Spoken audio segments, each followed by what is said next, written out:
Vous m'entendez? Parfaitement. C'est un grand honneur qui m'est fait par l'ensemble des organisateurs que de m'inviter. Tu peux m'ouvrir 100 fois les bras, c'est toujours la première fois, comme disait Aragon. Et quand je parle de laïcité, je suis toujours très ému. Pourtant, ça fait des années, voire même des décennies que j'en parle, tant cet idéal est grand pour unir tous les êtres humains par-delà les clivages qui peuvent par ailleurs les séparer. Je sais que la laïcité n'est pas une panacée, qui ne résout pas tous les problèmes. L'injustice sociale, par exemple, n'est pas vraiment résolue par la question de la laïcité.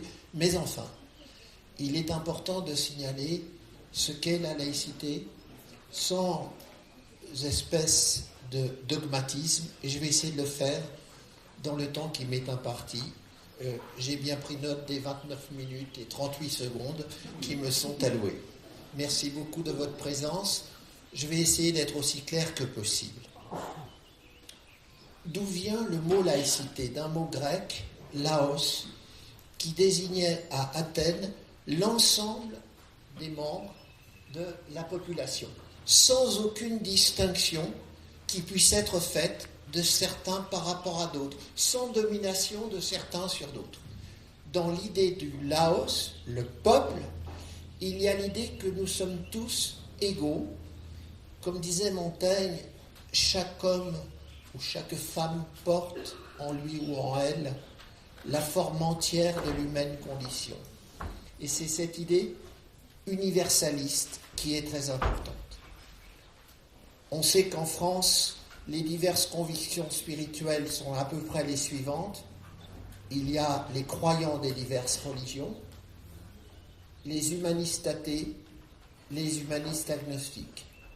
Comment vivre ensemble avec nos diverses convictions spirituelles? Voilà la question que, à mes yeux du moins, et je soumets ça à votre jugement, résout la laïcité, même si par ailleurs, pour vivre ensemble, il faut aussi de la justice sociale, il faut aussi une certaine forme d'égalité. Donc la laïcité n'est pas une panacée, ce n'est pas une solution universelle à tous les problèmes de l'humanité, mais c'est un idéal tout à fait extraordinaire. Remontons à la Révolution française. Premier temps. En amont de la Révolution française, dans l'Ancien Régime, la France était réputée fille aînée de l'Église. C'est ce que disaient les papes à l'époque. Ils ont continué à le dire jusqu'à une époque relativement récente. Résultat, ceux qui n'étaient pas catholiques ont été persécutés. On se souvient de la terrible Saint-Barthélemy en 1572, où sur ordre de Charles IX, vraisemblablement, les spadassins catholiques se répandirent dans les rues de Paris et tuèrent en une journée, selon l'historienne Janine Garisson, 3500 protestants. Après, il y a eu la censure de la science, la censure de l'art. Même la fresque de Michel-Ange a dû être revue et corrigée parce qu'il y avait trop de parties nues exposées, avec un peintre qui est venu peindre des toiles sur les parties qu'on ne devait pas voir. Galilée, à genoux, a dû renoncer à affirmer le mouvement de la Terre. Giordano Bruno a été brûlé vif en place de Rome en 1600. Bref, la domination d'une religion que je distingue de la spiritualité religieuse qui est parfaitement respectable en elle-même, mais la domination politique de la religion est catastrophique pour les libertés humaines. Les deux derniers grands crimes de l'Ancien Régime, c'est la mise à mort de Jean Calas à Toulouse, accusé à tort d'avoir tué son fils, et c'est la mise à mort du jeune homme chevalier de la Barre, athée, qui ne fréquentait pas trop l'église, en 1764. Viennent les philosophes qui veulent interpréter les principes à partir desquels on peut refonder l'organisation. Jean-Jacques Rousseau, Diderot, Montesquieu, et bien d'autres, et le grand Condorcet. La Révolution éclate. 3 actes fondamentaux. Prise de la Bastille, la prison royale, où l'on embastillait sur simple lettre de cachet. Déclaration des droits de l'homme et du citoyen le 26 août, et entre deux, l'abolition des privilèges, ce qui était un premier pas vers l'égalité. Donc, liberté par la prise de la Bastille, égalité par l'abolition des privilèges la nuit du 4 au 5 août, et déclaration des droits de l'homme et du citoyen.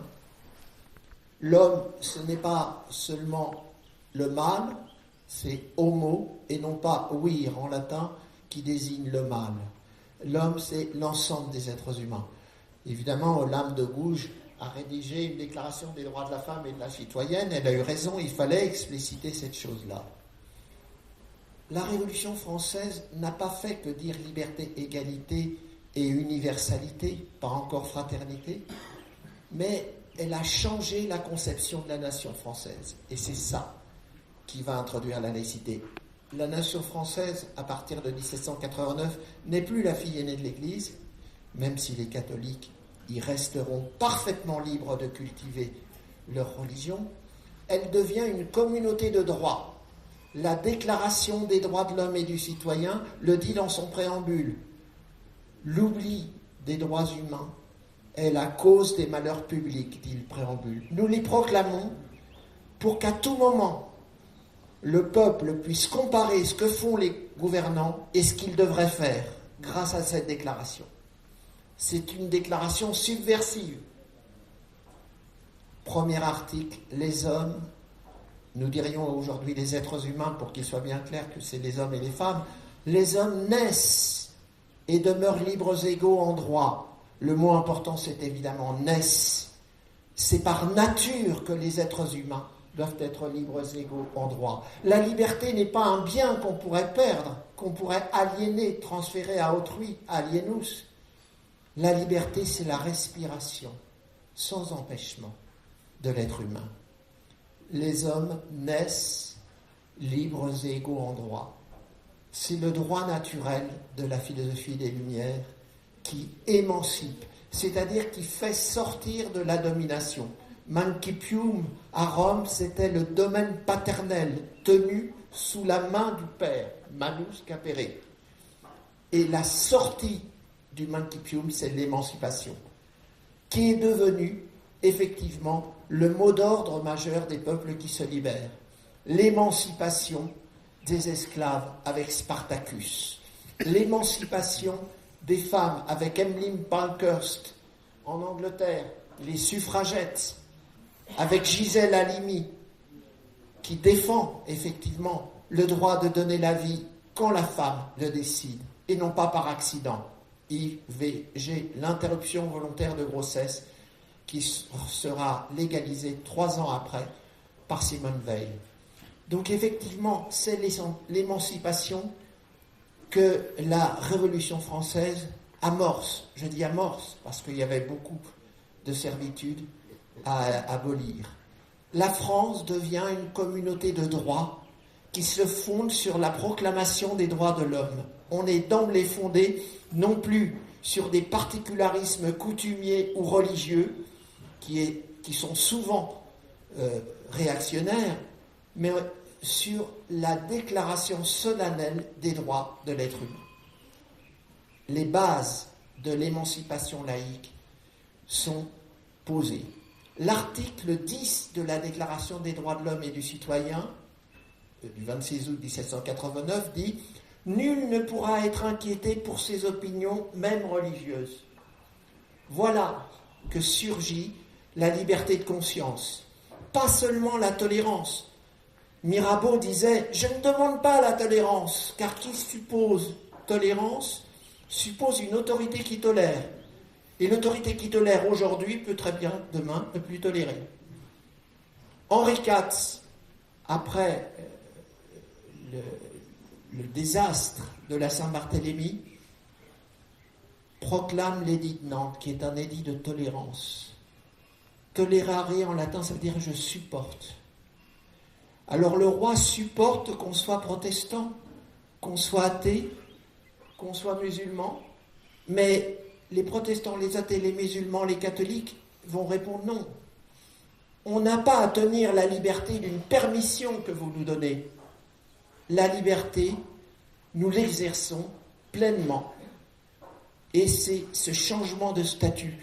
Bien sûr qu'il faut de la tolérance entre toi qui ne crois pas en Dieu et moi qui crois en Dieu. Il faut une tolérance horizontale. Mais la tolérance verticale de celui qui me domine et qui me dit « fais ceci, fais pas cela », c'est pas suffisant. À la tolérance que révoque Louis XIV, conseillé par le clérical Bossuet, l'auteur par ailleurs des Oraisons funèbres, qui sont des morceaux extraordinaires, qui conseille à Louis XIV de révoquer l'édit de Nantes par l'édit de Fontainebleau et qui réintroduit les dragonnades de persécution des protestants. La Révolution française rompt avec tout ça. Il faut le rappeler. Et l'article 10 de la Déclaration des droits de l'homme et du citoyen, c'est une prémisse fondamentale de l'émancipation laïque. Nul ne pourra être inquiété pour ses opinions, même religieuses. On a le droit d'être athée, d'être humaniste athée, d'être humaniste agnostique, d'être croyant de telle ou telle religion, mais on doit respecter l'ordre public. Voilà ce que dit la Révolution. Alors, sur ces bases tout à fait extraordinaires, la nation française se refonde. Elle n'est plus la fille aînée de l'Église, elle est la nation des droits de l'être humain. Ça ne suffit pas, parce qu'il ne faut pas seulement avoir des droits juridiques et politiques, il faut aussi avoir les moyens économiques et sociaux de ces droits. En 1793, une nouvelle déclaration fait surgir le droit à et pas seulement le droit de.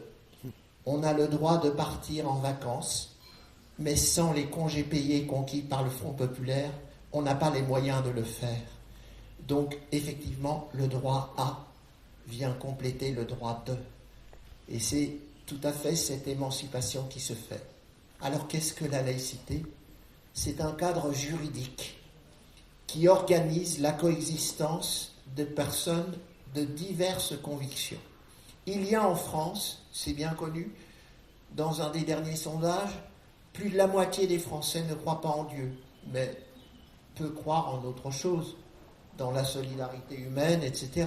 Humanisme athée, humanisme agnostique. Il y a en France des croyants des diverses religions, des athées et des agnostiques, c'est-à-dire des gens qui ne se prononcent pas sur l'existence de Dieu. Comment les faire vivre ensemble ? La réponse laïque est limpide, elle est simple. La voici. Je ne suis pas de ceux qui pensent que la laïcité est compliquée à définir ou qui ajoutent des adjectifs à la laïcité pour mieux la détruire. Quand je dis je milite pour l'égalité des sexes, je ne dis pas une égalité ouverte ou inclusive ou fermée. Je dis l'égalité des sexes tout court. Eh bien, ceux qui parlent de laïcité ouverte comme si elle était fermée sont des gens anti-laïques. L'adjectivation est une façon de remettre en cause la laïcité. Alors moi, je ne suis pas militant d'une laïcité dure ou molle, d'une laïcité sans adjectif, tout court.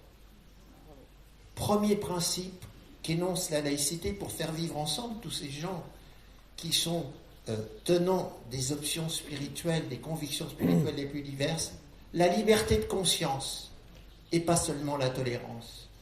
Chaque homme, chaque être humain détient une conscience qui doit rester libre, c'est-à-dire qu'il ne doit pas être opprimé. Deuxième principe, l'égalité de droit des croyants, des athées et des agnostiques. Il faut rompre, non pas avec la religion, mais avec les privilèges de la religion. La loi Debré, qui oblige les contribuables français à financer des écoles privées religieuses, est une loi profondément anti-laïque. Et il faut le dire encore, ne pas l'oublier. Le concordat d'Alsace-Moselle, qui persiste, puisque en 1905, quand on se sépare, l'Alsace-Moselle était sous tutelle allemande. Le concordat est anti-laïque. Il faut l'abroger. il n'y a pas de raison que l'on continue à financer les salaires des prêtres, des rabbins et des pasteurs avec l'argent de l'ensemble des contribuables de la République. Donc là, vous voyez, la France n'est pas quand même complètement laïque. Il y a encore des manques graves qu'il faut désigner. Ceci dit, évidemment, ne nous trompons pas de combat. Remettre en question les privilèges indus de la religion, ce n'est pas remettre en question la spiritualité religieuse. C'est-à-dire que la laïcité n'est pas du tout anti-religieuse.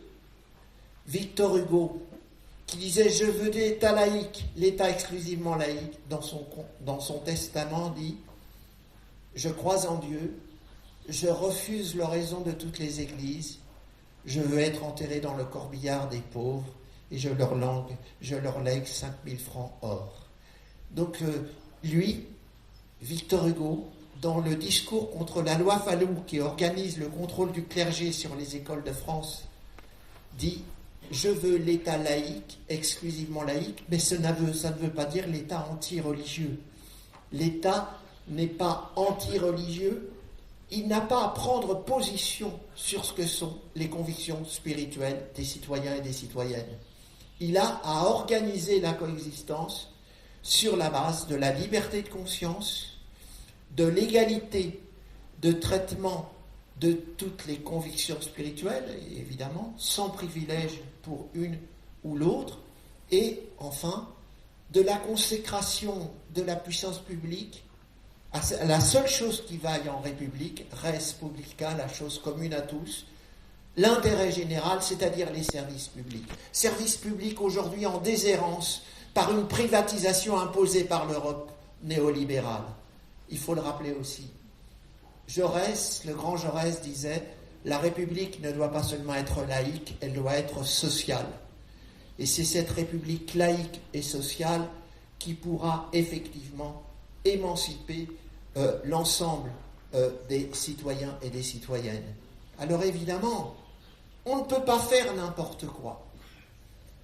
J'ai enseigné 42 ans la philosophie dans les lycées de France et de Navarre. Je sais que quand j'entrais dans ma classe, en tant que professeur, je ne devais pas attaquer ou mettre en cause une conviction spirituelle, sauf à blesser les enfants de telle ou telle famille. La neutralité de l'État devant les convictions spirituelles, elle est en quelque sorte le synonyme de l'universalité. Le professeur n'est pas là le représentant d'une option spirituelle particulière, il a une autre finalité bien plus intéressante, c'est de donner à la République les citoyens éclairés dont elle a besoin pour la défendre. Nous étions 11 millions dans les rues en janvier 2015, après l'assassinat collectif de nos amis et camarades de Charlie. Nous étions 11 millions à dire « Nous ne voulons pas de ce fanatisme religieux ». C'est cela, la citoyenneté éclairée, qui fait qu'on est capable de se révolter lorsqu'il y a une injustice. Et la France a connu des moments absolument terribles dans l'année 2015, comme vous le savez, avec le Bataclan, avec la mise à mort de mes camarades de Charlie et bien d'autres attentats. Ce n'est pas une religion qui est en cause, c'est l'instrumentalisation politique d'une religion à des fins qui ne sont plus seulement religieuses, mais qui sont des fins terrestres de domination. En 1572, lors de la Saint-Barthélemy, 3500 protestants sont tués par les spadassins guidés par les deux Guises. C'était le catholicisme qui, par sa branche armée, persécutait. Aujourd'hui, ça peut être l'islamisme politique, je dis bien l'islamisme politique et non pas l'islam comme religion. Il nous faut éviter tout amalgame qui serait évidemment blessant pour la communauté musulmane. Dire nous ne sommes pas hostiles à l'islam, ça ne veut pas dire que nous acceptions les crimes de l'islamisme politique. Islamisme politique, soyons précis, ce n'est pas seulement une religion, c'est une instrumentalisation de la religion dans un but de domination. Et là, les choses sont claires. Il faut effectivement rester très clair sur cette question. Hors de question de commettre un amalgame entre le rejet de pratiques violentes et le rejet de la religion au nom de laquelle ces pratiques ont lieu. Alors effectivement, je pense que la France laïque permet de faire vivre ensemble, dans la paix, dans la concorde, l'ensemble des convictions spirituelles et des tenants des convictions spirituelles, et elle ne peut le faire que si elle reste fidèle à cet idéal de traitement égalitaire des convictions spirituelles, et que si elle continue effectivement à veiller à ce qui est l'intérêt général qui peut souder une population. L'intérêt général, c'est l'ensemble des services publics. L'intérêt général qui unit les êtres humains par-delà ce qui les sépare, ou plutôt ce qui les distingue. Alors oui, je pense que la solution laïque est simple et limpide. Liberté de conscience, égalité de droits et de traitement de toutes les personnes, quelles que soient leurs convictions spirituelles, respect de l'ordre public par une neutralité qui s'impose aux élus dans l'exercice de leurs fonctions.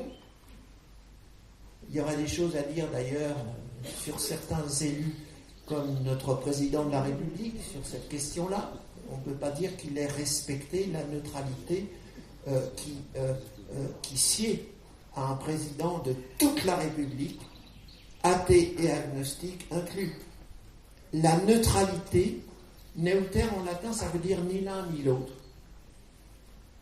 La neutralité, ça veut dire qu'on ne choisit pas entre l'athéisme, la conviction religieuse ou telle conviction spirituelle. C'est en quelque sorte le synonyme de l'universalité. Quand j'étais professeur devant mes élèves, je savais que ce que je disais devait être de portée universelle pour ne blesser personne. Ce qui ne m'empêchait pas, évidemment, dans mes cours, de dénoncer le racisme. Parce que le racisme est insupportable. Mais la liberté d'expression doit être défendue également. Donc, effectivement, je crois que la laïcité, c'est un idéal simple à définir. Liberté de conscience, la conscience humaine ne peut pas être mise en oppression, égalité de droit et de traitement de toutes les convictions spirituelles et orientation de la puissance publique vers les services publics et l'intérêt général. Nous avons du travail à cet égard. Voilà, alors cette laïcité, quelqu'un m'a demandé tout à l'heure, plusieurs personnes m'ont demandé de l'évoquer à travers un poème. Je n'avais pas prévu de le faire, mais je vais tenter quand même de vous le faire et vous me pardonnerez si j'ai des oublis, si ma mémoire me fait défaut.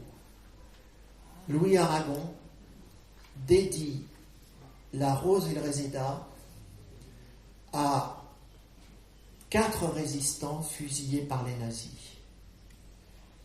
Guy Moquet, jeune homme communiste athée.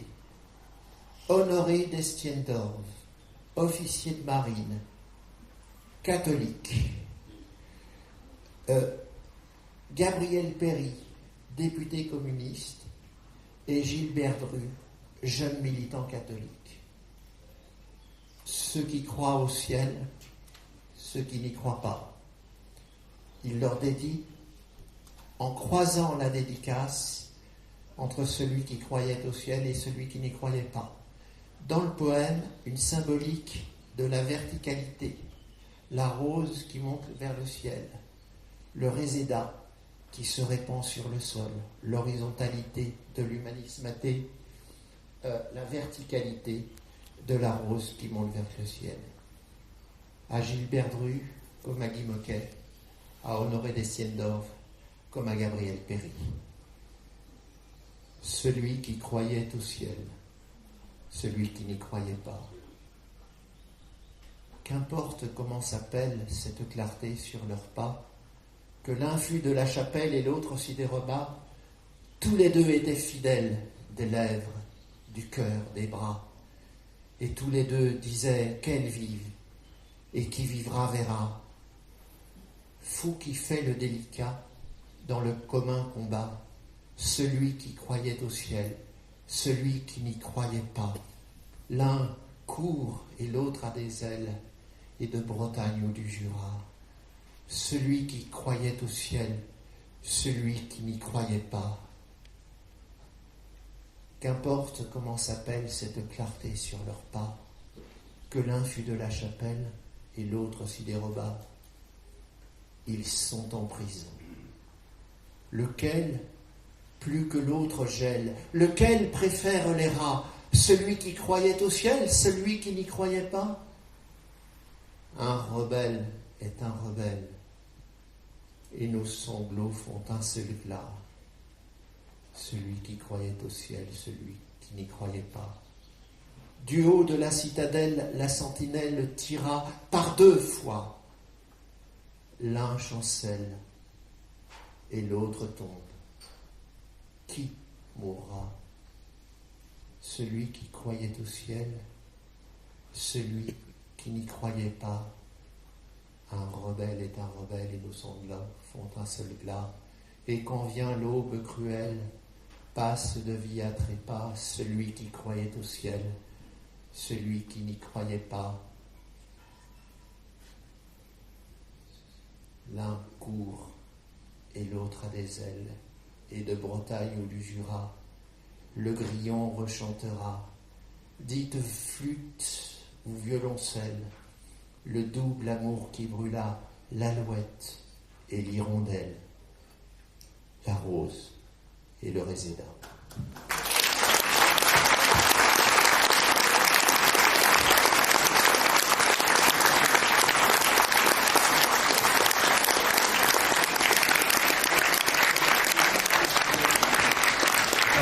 Un grand merci à Henri Pénarus